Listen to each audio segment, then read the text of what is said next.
আসসালামু আলাইকুম গাইস, আশা করি সবাই ভালো আছে। মহান আল্লাহ তাআলার অশেষ মেহেরবানিতে আমিও ভালো আছি। আজকে আমি যে টপিক নিয়ে আলোচনা করব, অবশ্য ভিডিওর ক্যাপশন অনুযায়ী হয়তো বুঝতে পেরেছেন। চাকরি করতে গিয়ে অনেকই প্রতারণার শিকার হচ্ছে, আমি সেই সম্পর্কেই কিছু কথা বলবো।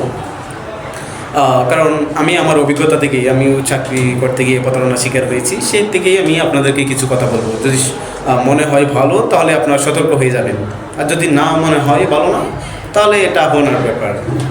কারণ আমি নভেম্বরের গত বছর 2025 সালে নভেম্বরে আমি একটা ইন্স্যুরেন্স কোম্পানিতে যাই। সেখানে তারা বলেছে আমাকে কাস্টমার সার্ভিসের চাকরি দেবে। আমি অনেকটা হ্যাপি, আমার ফ্যামিলিও অনেকটা হ্যাপি যে তারা চাকরি করবে, ছেলে চাকরি করবে, এটা অনেকটা ভালো যে ফ্যামিলির অনেক আয় উন্নতি হবে, তার কেরিয়ারও বদলাবে। আমি অনেকটা হ্যাপি যে আমি একটা ভালো চাকরি পাবো। কিন্তু না, সময়ের সাথে সাথে দেখলাম তার উল্টো। আমি ফার্স্ট ওইখানে যাই, তারা বলে তুমি এখানে চাকরি করতে গেলে কাস্টমার সার্ভিসে তোমার একটা পলিসি অ্যাকাউন্ট খুলতে হবে। আমি বললাম আব্বুকে ফোন দিলাম, আব্বা এখানে একটা পলিসি অ্যাকাউন্ট খুলতে হবে, এমন অ্যামাউন্টের একটা টাকা লাগে। আব্বা বলে যে তুমি একটা ভালো চাকরি করবে, সেক্ষেত্রে টাকা দিতে আমি রাজি। বাবারা কত বিশাল মনের অধিকারী যে ছেলের জন্য সব কিছু করতে পারে। আমি ব্যর্থ যে এখনও কিছু করতে পারি না, আমার বাবার জন্য অনেক কষ্ট করেছি। আমি এখন স্বল্প একটা ছোটোখাটো চাকরি করতেছি, অল্প বেতনে, এটাই এনাফ। মহান আল্লাহ তাআলা হয়তো আজ হয়তো কাল অনেক কিছু দিবেন সময়ের সাথে সাথে। আমি কাজে কোনো দ্বিধাবোধ করি না। আমি আশাবাদী যে মহান আল্লাহ তাআলা, আমি যদি তার প্রতি থাকি, একদিন আমাকে অনেক কিছু দেবেন। গেলাম ওই ইন্স্যুরেন্স কোম্পানিতে, ওইখানে একটা পলিসি অ্যাকাউন্ট খুলি। পলিসি অ্যাকাউন্ট খোলার পর আমাকে বলছে যে তুমি ট্রেনিং দাও, 20 দিন ট্রেনিং দাও।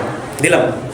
তখন সময় অনুযায়ী বুঝলাম যে তারা আমাকে মূলত মার্কেটিং করার জন্য রেখেছে, কাস্টমার সার্ভিসের কথা না।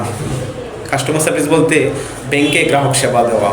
কিন্তু তারা আমাকে বলেছে যে তুমি মার্কেটিং করে লোক আনতে পারলে, এখানে আমাদের কাছে পলিসি অ্যাকাউন্ট খুলতে পারলে তোমার বেতন হবে, তোমাকে টাকা দেওয়া হবে, তুমি আয় করতে পারবে না, আর নয়তো না।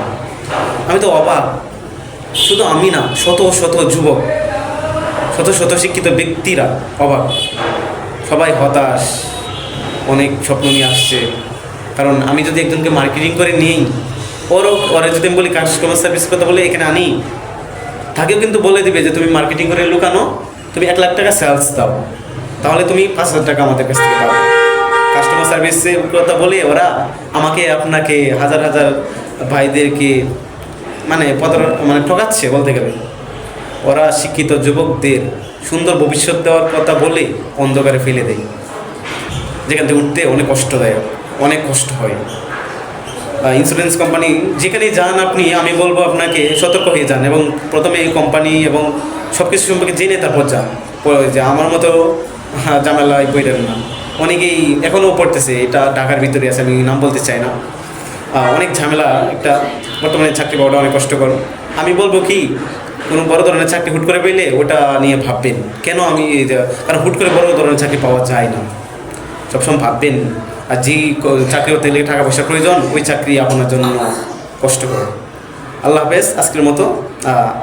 আবার কোনো দিন কথা হবে, বাই।